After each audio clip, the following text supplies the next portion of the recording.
How to turn off Discord notification sound. Hey everyone, it's me Jessica from Create, Login and Delete. So here is a quick tutorial on how to turn off your Discord notification sound.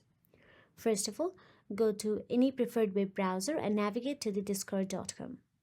Now here, once you're inside your Discord account, all you have to do is tap on the gear icon right next to your username.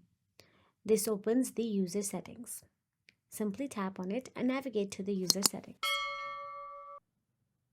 Now once in there, all you have to do is scroll down the sidebar and there you'll get to see notifications option available. Simply tap on it. Now, once you tap on the notifications, you can see the option available there.